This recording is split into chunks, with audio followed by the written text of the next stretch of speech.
네, 어서 오세요. 어, 조금 길지 모르겠습니다. 예. 그 로마 제국이 말입니다.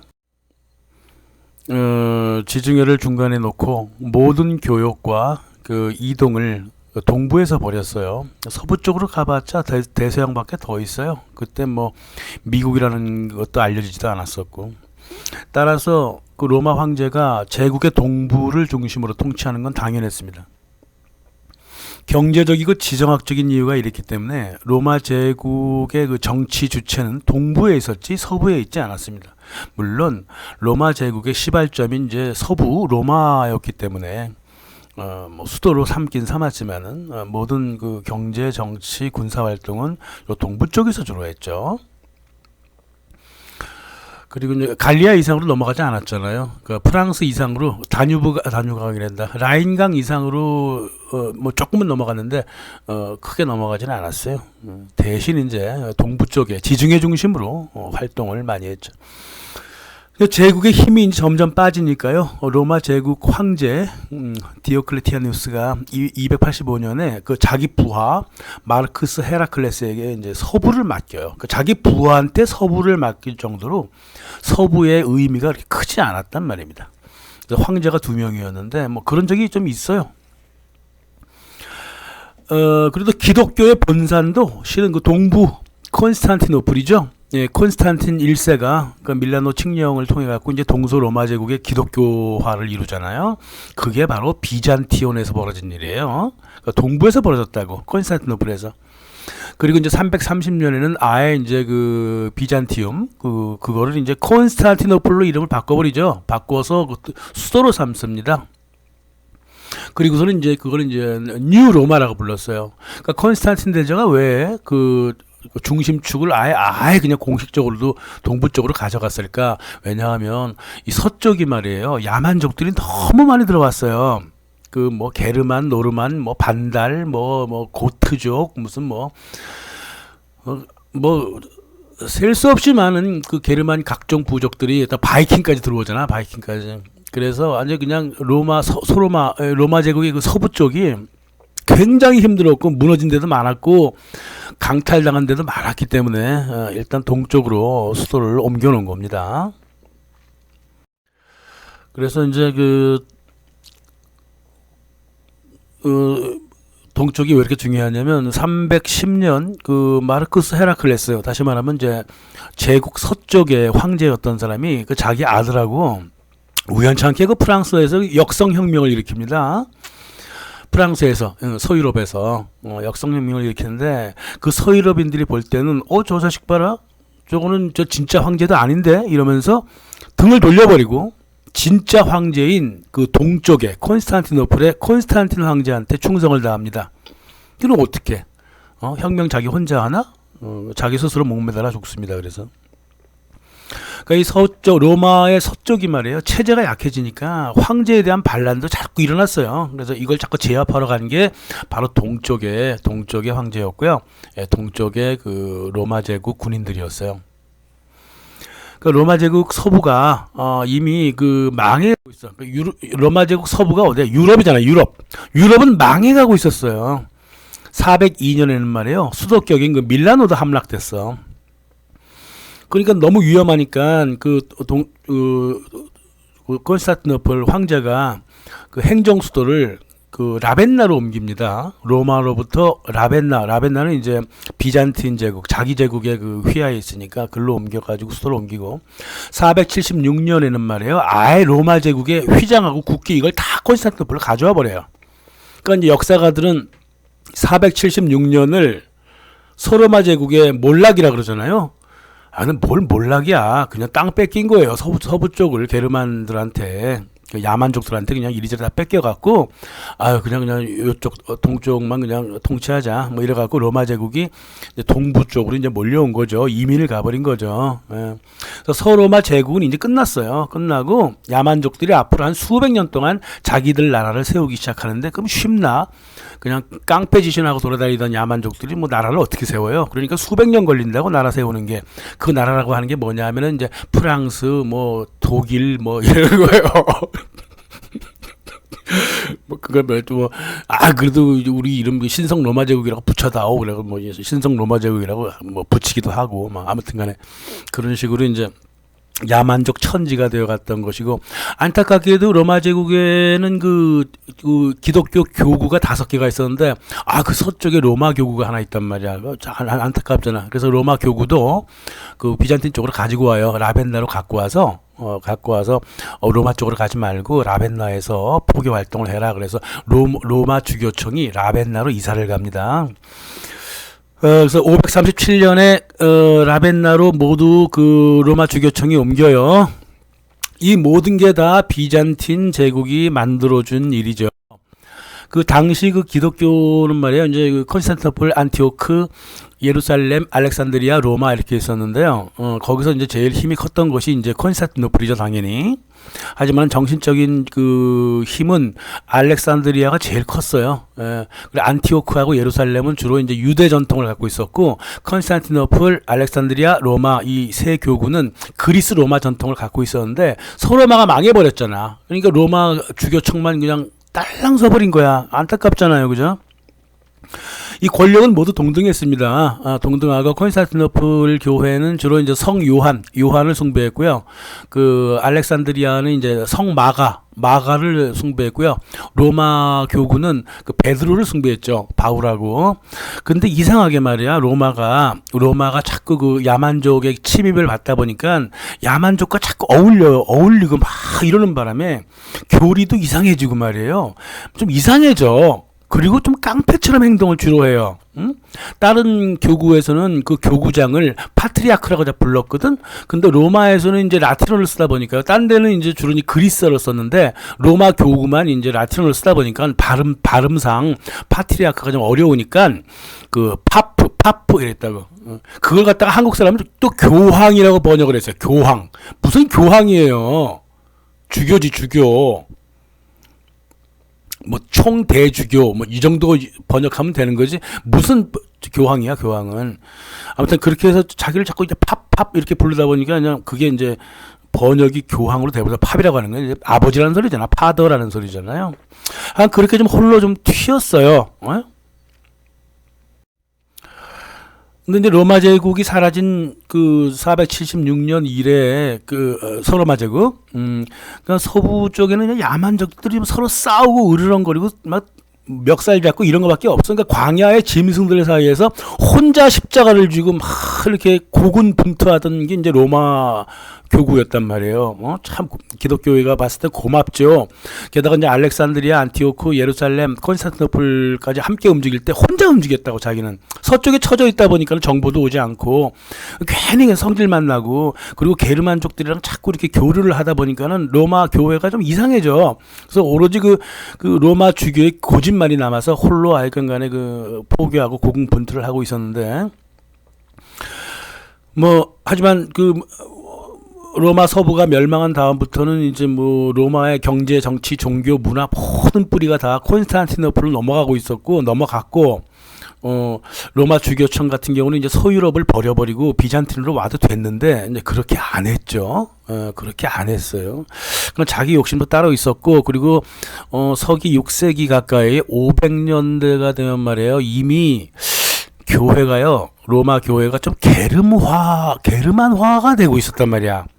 주교 신부들도 야만족 출신들이 상당히 많이 끼어들었고, 그러니까 기존에 있던 그리스 로마 전통을 지닌 그 콘스탄티노플, 알렉산드리아 교회하고는 사뭇 좀 다른 행보를 보였던 거죠.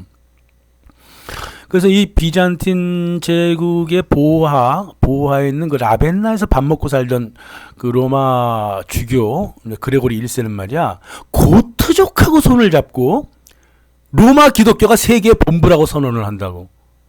이게 무슨 소리를 하고 있는 거야 지금? 그 자가 선포한 거야, 자가 선포. 그 그리스 로마 문명을 완전히 진짜 버릴 거야? 로마 주교청은 750년대가 되면 말이에요, 게르만하고 손을 잡고 바이킹을 물리친 다음에 교황령을 얻어요. 그리고 로마로 다시 되돌아가 버린다고.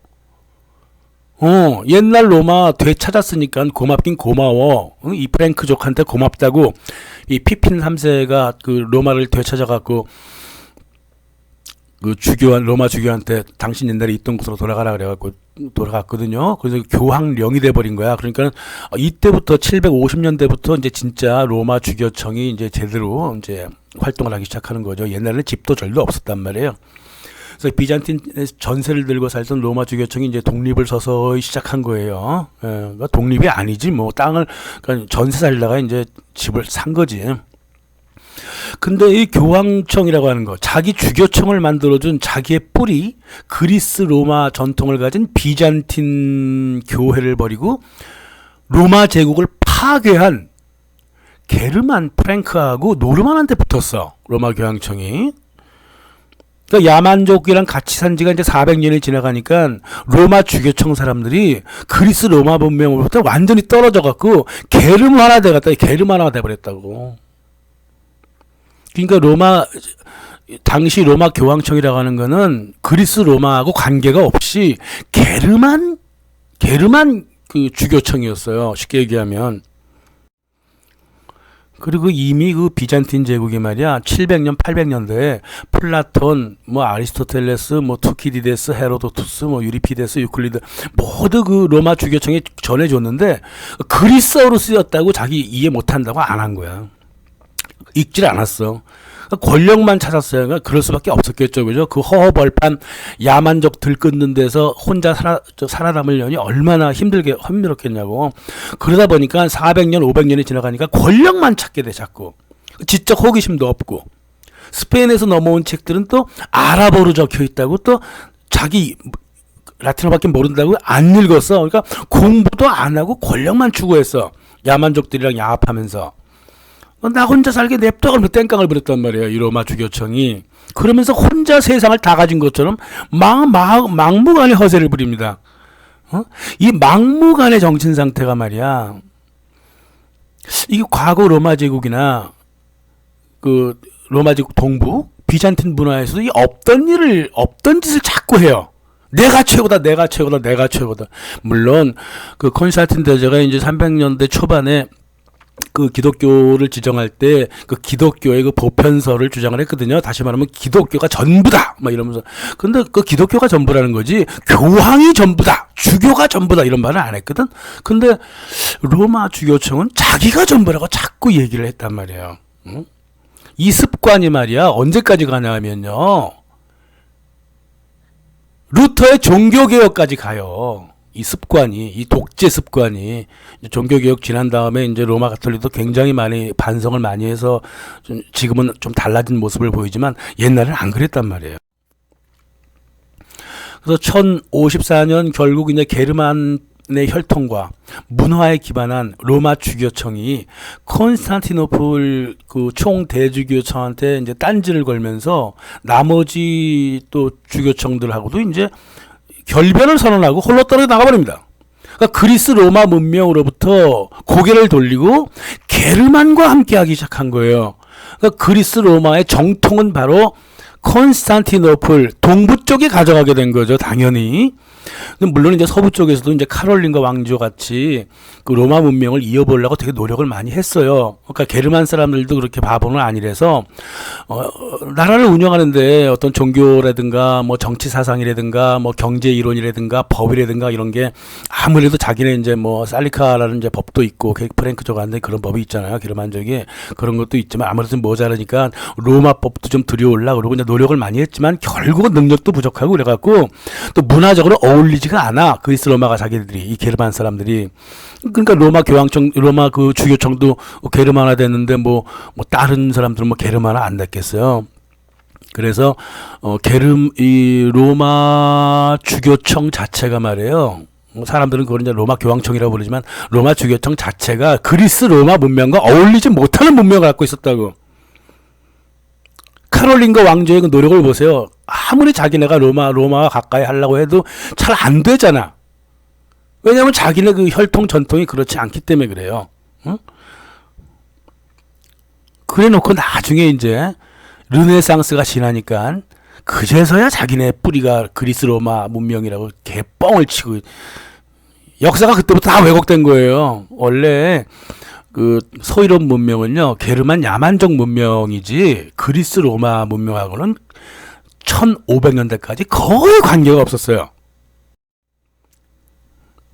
진정한 그리스 로마 문명은 동부 쪽이 가지고 가고 있다. 동로마, 비잔틴이 가지고 갔단 말이야. 뭐 아무튼 간에 뭐 다 좋아요. 뭐 게르만에 정착을 했으면 게르만 문화도 받아들여야 되겠지. 근데 이 문화가 좀 이상해. 아무튼 이상해요. 1075년에 그 교황 교서라는 게 있어요. 그 가톨릭 하는 사람들은 다 알지. 역사학자들도 굉장히 그 중요한 문서로 기억하고 있죠. 황제를 로마 교회가 인증한다는 거야. 이게 무슨 개소리냐고 이게. 에? 교황은 누구의 심판도 받지 않고 로마 교회는 오류가 없고 무슨 깡패야 뭐야 이 교황 교서란 게. 이게 이제 313년 니케아 공의회 때 기독교는 오류가 없다 이제 막 이렇게 얘기를 하긴 했어. 근데 그때는 이제 교회가 아니라 그 종교가 그렇다는 얘기였지 로마 교회라든가 교황이라든가 주교가 그렇다는 건 아니었단 말이야. 이제 몇 번을 강조하지만.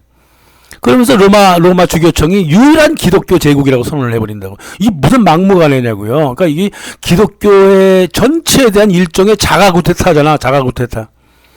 이 교황 교서를 좀 읽어보세요. 이거 완전 깡패잖아요.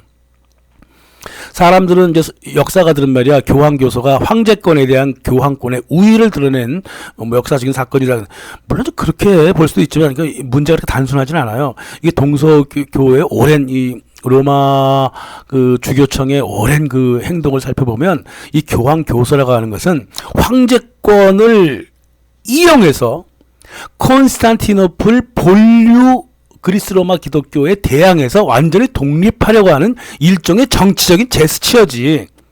그렇게 보는 게 낫죠.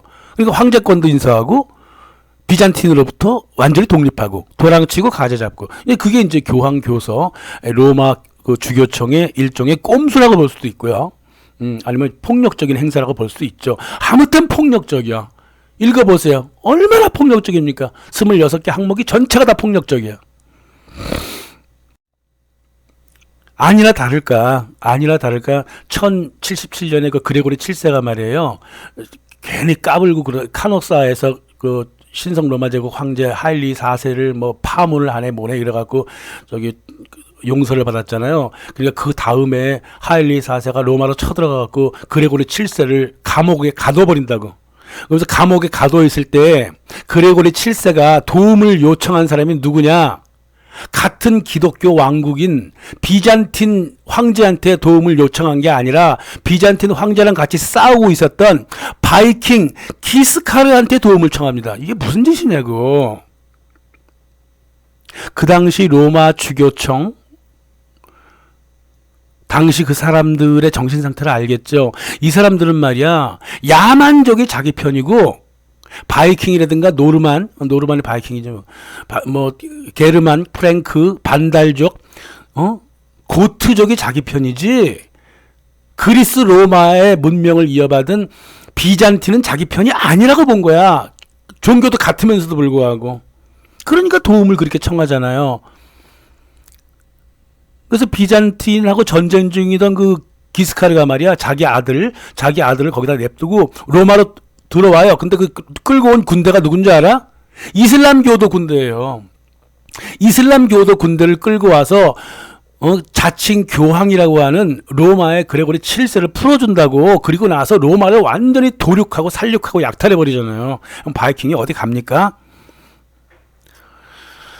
그러니까 로마 교황청이 이렇게 살아왔단 말이야. 고트족, 롬바르디아, 뭐 프랭크족, 야만족이랑 손을 잡은 그 로마 교황청이 이제는 바이킹하고 이슬람하고도 손을 잡아갖고 기독교인들을 죽였단 말이야. 에? 이 십자군 전쟁이라는 것도 마찬가지예요. 에? 에? 깡그리 도륙을 하고 1024년 비잔틴 그 약탈. 이건 이제 결국은 이제 로마 제국을 이제 약화시키죠. 에? 그 당시에 그 크로니아테스라고 하는 사람이 1204년에 그 적어놓은 일기가 있어요. 자기가 그 컨스탄티노플에서 이 기독교인들이 로마 사람들이 로마 주교청 사람들이 무슨 짓을 했는지 싹 다 해놨다고. 정말 피를 불렀어. 그러니까 이 게르만, 노르만, 바이킹, 반달, 고트족들이 로마 제국 쳐들어가서 한 짓을 그대로 비잔틴 제국에 와서 했단 말이야. 이 로마 주교청의 로마 교황청의 지시를 받고 한 짓입니다. 이게 제5차 때는 또 이집트 알렉산드리아도 공격합니다. 도대체 이 십자군 전쟁, 다시 말해서 로마 주교청이 일으킨 십자군 전쟁의 목적이 뭐야? 콘스탄티노플 주교도 공격했지, 안티오크도 공격했지, 예루살렘 공격했지, 알렉산드리아도 공격했지, 모두 기독교 교구만 공격했잖아. 모르셨죠? 이 반성을 진짜 해야 됩니다. 로마 교황청은 자기네가 공격한 모든 곳이 다 기독교 지역이야. 이슬람이 들어왔다. 그때는 제3차고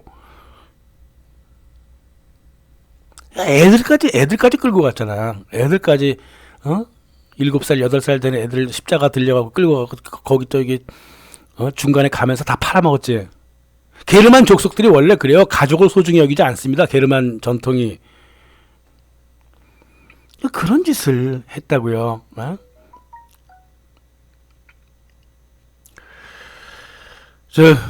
로마 교황청, 다시 말해 로마 주교청은 비잔틴 제국에 대한 질투가 끌어올랐고요. 게르만 특유의 그 폭력성을 가지고 협상을 모르는 독선으로 로마 주교청을 세웠다고요. 비잔틴 제국은 사뭇 달랐습니다. 기독 문명의 자비와 헌신을 중시했어. 가족을 중시했고 평화를 사랑했습니다. 물론 동쪽으로 이제 아랍, 터키, 셀주크, 투르크, 타타르까지 침략을 받아갖고 몽고까지 침략을 받았잖아. 땅을 계속 잃어가고 있었어. 그래도 비잔틴 제국은 전쟁을 싫어했습니다. 11세기에도 계속 그 전쟁이 있었는데도 군국주의 체제에서 행정체제를 평화주의 체제로 바꿔버립니다. 그래서 황제가 선출되고 그랬어도 그 신하들이 더 힘을 쓰기도 하고 공국 자체 연방제국이었다고. 로마 제국이 원래 연방제잖아요. 그래서 군사력 자체가 없었어. 대신 머리는 좋아갖고 그리스 화염 방사기 같은 거 만들었어. 수류탄도 만들었어요. 그래서 되게 머리가 똑똑한 사람이었지만 그런 머리를 전쟁에 쓰지는 않았다고. 옛날 조선하고 좀 비슷해요. 무보다 문을 소중히 했다가 책 읽고 이러는 걸 좋아했단 말이에요. 비잔틴 제국은 전쟁하는 것보다. 게다가 테도라라든가 이렌느라든가 하는 그 페미니스트 여왕자만 4명이나 배출됐다고. 비잔틴 제국에서 다 풍요로웠고 평화로웠고.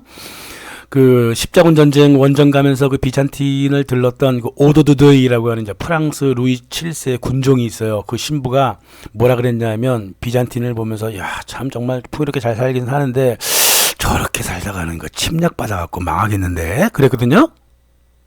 1147년에. 근데 결국은 300년 후에 이제 결국은 망하죠. 그죠? 그렇게 망하게 만든 사람이 누구야? 이슬람이 직접적으로 망하게 했지만은 결국은 게르만 사람들이 로마 서유럽 사람들이 망하게 했잖아요. 비잔틴을 약화시켰잖아.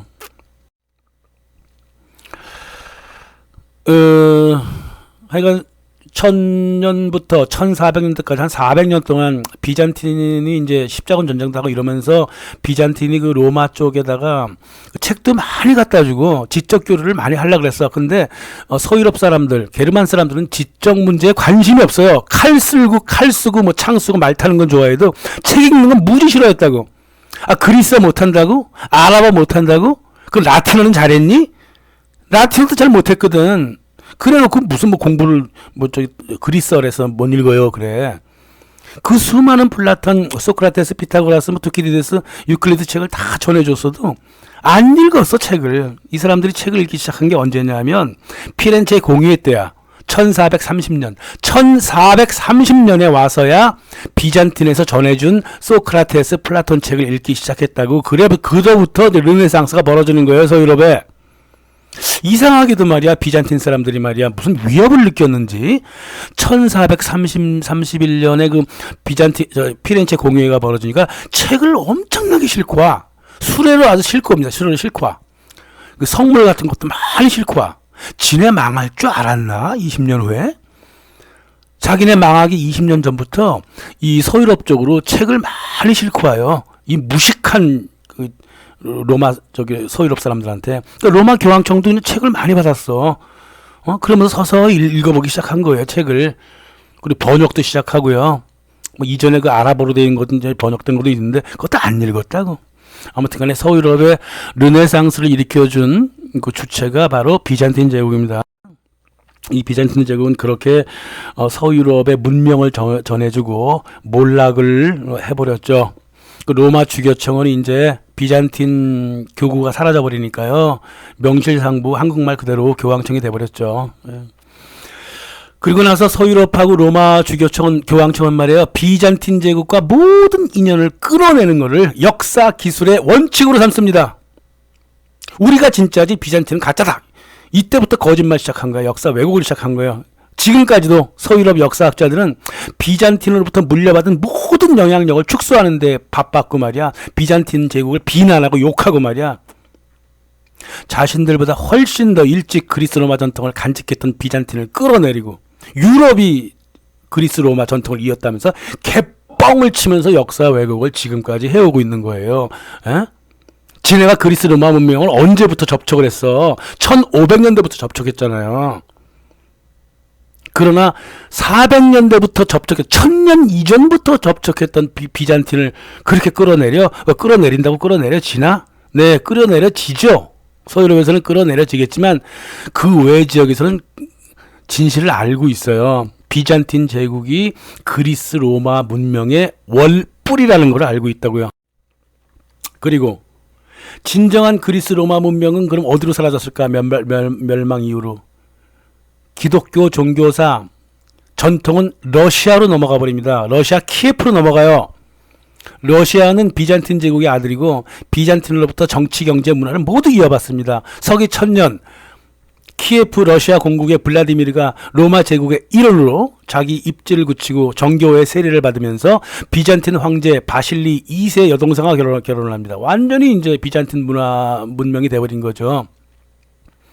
그래서 키예프에다가, 러시아에다가 기독법을 세우고 소피아 성당을 짓고, 그래서 러시아는 비잔틴 제국의 일원이 되어간 겁니다. 이게 1000년이에요. 1000년. 서기 1000년.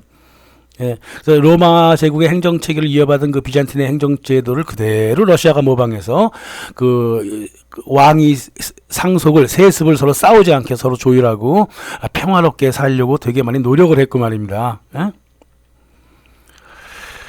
그렇게 해서 몰락한 비잔틴 제국의 전통을 러시아가 잊기 시작한 게 바로 1500년대가 됩니다. 예. 근데 러시아가 이제 비잔틴 교회와 함께 했던 이유는 다 간단해요. 역사가들은 왜 러시아가 로마 주교청, 교황청과 함께 손을 잡지 않고 그 콘스탄티노플 비잔틴 교회와 손을 잡았느냐? 말도 안 되는 소리가 앉아있어. 문화가 같잖아요. 원래부터 비잔틴 제국 하에 있었고. 그러니까 뭘 손을 잡어? 원래 문화가 그런데. 러시아는 이미 그 그리스 문자를 변형시켜서 키릴 문자를 만들어 놨어. 860년인가 그때 만들어 놓고 입사가 퍼뜨렸기 때문에 그 그리스 문명을 쉽게 받아들였단 말이에요. 예? 비잔틴 문화 안에서 자기 자신의 모습도 봤어. 칼 들고 설쳐드는, 돈과 권력에만 관심 있는 게르만 로마 교황청과 다르단 말이야. 이 비잔틴 제국이, 비잔틴의 그 교회가. 기독교가 그러잖아요. 사람들은 원죄를 지었다 그러잖아. 원죄를 지었으면 까불지 말고 자중하고 그래야 되잖아. 날뛰지 말고 회개하고 고민하는 모습을 보여야 되잖아. 그 비잔틴 수도사들이 항상 그렇게 살았거든요. 로마 주교들과 달랐다고. 로마 주교는 날뛰었잖아요. 칼 들고. 그러니까 블라디미르가 볼 때는 이건 완전히 그 비잔틴 교회가 진짜 교회라고 믿은 거지. 그렇게 본 거죠. 또 통치자로 봤을 때도 연방제가 좋은 거야.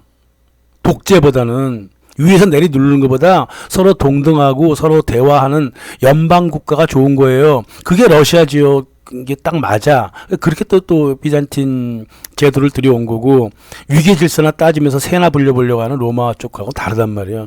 공유에 열어갖고 자기 이익이나 찾고 이런다고 이 로마 주교청이. 근데 비잔틴은 그런 적이 없어요. 그래서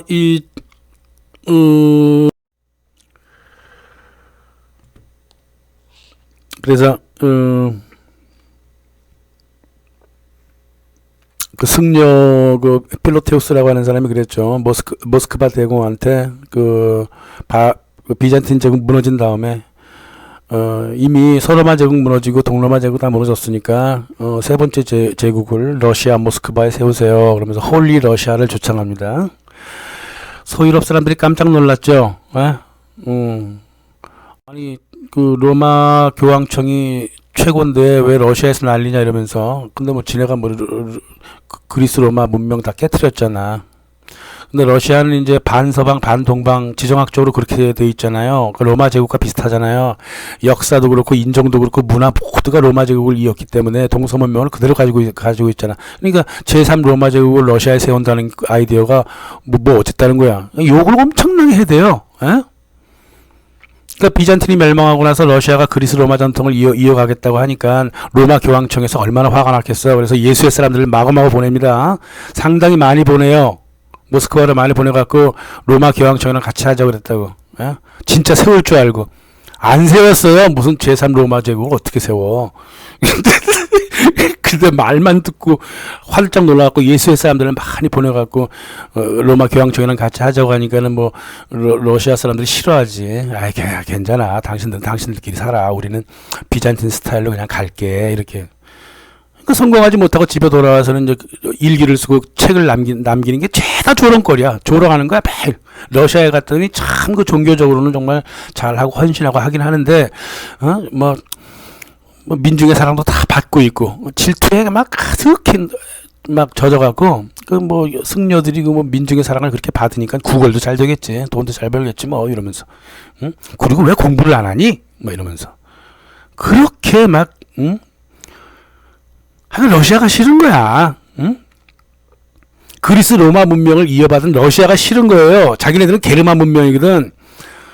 그 돈과 권력을 멀리하는 러시아 교회가 또 싫은 거야. 로마 교황청보다 훨씬 더 적자인 러시아 정교회가 두렵고 싫고 죽었으면 좋겠고. 그러니까 그 많은 서유럽 역사가들이 러시아 죽이기에 함께 동참을 한 거예요. 그 역사가 지금까지 흘러오는 거예요. 바로 오늘까지 흘러오는 거예요. 1500년 초부터 무려 500년을 러시아 죽이기에 동참한 거야. 이 서유럽이. 역사 오래된 거죠. 러시아가 뭐라 그랬어? 러시아 아무 행동도 안 했어요. 무조건 욕합니다. 무조건. 응? 라이프니츠도 뭐 피터 대제한테 야만이라고 그러고 말이야. 뭐가 야만이야? 나폴레옹은 러시아 사람 얼굴 긁어보면 중국 사람 나온다 그러고. 그래 나 좋아. 뭐 누가 뭐래. 철두철미하게 인종주의야 얘네들.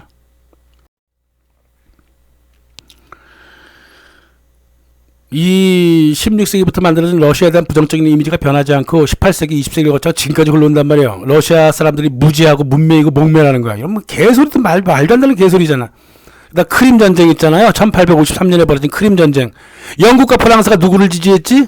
기독교인 러시아가 아니라 오토만 이슬람을 지지했잖아요. 이슬람을 하고 러시아랑 싸웠잖아. 옛날에 했던 짓이랑 똑같아요. 같은 기독교인 비잔틴을 도와주지 않고 손을 내밀지 않고 바이킹한테 손을 내밀었잖아. 로마 교황청이. 똑같아 지금도. 비잔틴 제국은 평화, 연방, 평등과 자유 이걸 외쳤다고. 러시아가 그걸 그대로 받아왔어. 영국과 프랑스는 게르만은 투쟁, 약육강식, 공화주의, 불평등, 압제 이런 거나 따지고 앉아있잖아. 그래요 안 그래요? 솔직히 지난 1000년의 역사를 보자고요. 게르만족, 다시 말해서 프랑스, 영국도 마찬가지지만 바이킹족들이 도대체 인류 역사에 뭘 남겼습니까? 총과 칼, 살육, 약탈만 남겼잖아요. 그 습관이 그대로 미국한테 전해졌잖아. 그 러시아는 뭐 어떻게 했어요? 자기네 대륙 안에 내란 진압하는 거 외에는 전쟁을 지가 일으켜 본 적이 없잖아요. 죄다 그 방어전쟁이었잖아요. 방어전쟁. 어떤 문명이도 올바른 문명이고 오래갈 문명일까요? 응? 아무래도 그리스 로마 문명을 한몸에 아는 비잔틴 그리고 비잔틴의 전통을 이은 러시아가 문명사적으로 오래갈까? 아니면 이리저리 잡놈들이 모인 게르만 민족이 만든 서유럽이 오래갈까? 제가 조금 화가 나서 이렇게 얘기를 하는 건데요. 왜 함부로 이상한 말들을 그렇게 하냐고. 대장 분리바라고 번역 이상하게 한 고골리 소설이 있어요. 타라스 불바라고 한번 읽어보시면요. 러시아 사람들이 어떤 사람인가 나타납니다. 오스왈드 슈팽글러가 뭐라 그랬냐면 사람들 사이에 애정과 의의가 뭔지 알고 싶으면 러시아로 가라 그랬습니다. 기독교인의 근본이 뭐예요? 교리에 대한 지식도 아니고 나는 기독교인이다 라고 하는 오만도 아니고 오로지 사랑과 헌신 그거잖아요. 그게 러시아 정교회가 지키고 있는 원칙 아닙니까? 그걸 보고서 공부 안 한다고 뭐라. 니네가 공부 안 했지. 정말 적반하장도 이럴 수가 없어요. 적반하장도 이럴 수가 없습니다. 비잔틴 러시아 문명은 말입니다. 정의로움을 먼저 앞세우고 나중에 자유를 말합니다. 게르만과 거꾸로 되어 있죠? 그리고 비잔틴 러시아 문명은 절대 진리와 선을 앞세우고 나서 평등을 말합니다. 게르만과 거꾸로 되어 있죠? 비잔틴 러시아 문명은 인간관계와 이익관계를 절대 뒤섞지 않습니다. 게르만, 서유럽과 거꾸로 되어 있죠? 어느 문명이 더 바른 문명이고 오래갈 문명이냐고. 그러니까 볼프강 괴테가 그렇게 강조하잖아요. 러시아 문명의 그 위대함을. 프리드리히 쉴러도 그랬고요.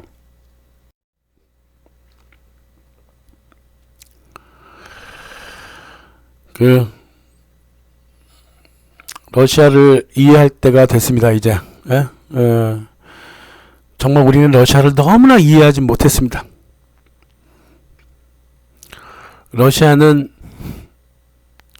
깊은 그리스 로마 문명과 비잔틴 문명을 한 몸으로 끌어가는 오랜 문명사를 가진 지역이에요. 그쪽 지역 사람들한테 미래가 있지 서유럽에는 미래가 없어요. 베르다이프가 얘기했잖아요. 서구 사람들이 감히 할 수 없고 하려고 생각도 하지 않는 문제를 러시아는 결정하고 행할 것이다. 우리 지난 역사를 봤죠. 유대, 영국, 독일 철학에 근거한 칼 마르크스의 혁명론으로 혁명은 일으켰지만 단 20년 만에 그걸 뒤집어버리고 스탈린의 러시아주의로 가버리잖아요. 러시아가. 그 쉬운 줄 알아요? 혁명론이 20년 만에 바뀐다는 게. 그리고선 1941년에 스탈린이 러시아에다가 온통 그 2만 개의 러시아 정교의 교회를 세워주잖아요. 그러니까 공산주의는 종교를 거부한다. 아니에요. 교회 일부 세워주고 러시아 정교의 장로였어요. 스탈린이. 그걸 푸틴이 그대로 입고 있는 거예요. 그게 쉬운 줄 알아요? 그리고 스탈린이 가지고 있었던 그나마의 그 세계화주의, 스탈린도 세계화주의를 좀 지향했거든. 그거 다 벗어버렸어. 1992년에 다 벗어버리고 나라를 다 뽀개버리고 다 갱신했단 말이야. 그러니까 자기 스스로 갱신할 수 있는 민족이 세상에 얼마나 많겠어요. 하지만 러시아는 했잖아요. 다른 사람들은 못해도. 앞으로 러시아가 또 무슨 일을 할 수 있을까요? 푸틴이 얼마 전에 그랬습니다. 석유와 가스 대금을 루블을 받고 루블의 안정을 위해서 근본위주의에 기반하겠다 그랬죠. 세계사를 지금 뒤흔들고 있는 거죠. 러시아가. 베르다이프 말이 맞잖아요. 세계사를 진정 이끌고 뒤흔들었던 사람들은 바로 러시아지 절대 다른 민족들은 할 수 없어요. 게르만 민족 같은 경우는 결코 이런 문명사를 이끌어갈 수가 없는 거예요. 그래서 우리는 그리스 로마 문명과 서유럽과 러시아를 좀 제대로 이해할 필요가 있다는 겁니다. 감사합니다. 그래야 우리도 살죠.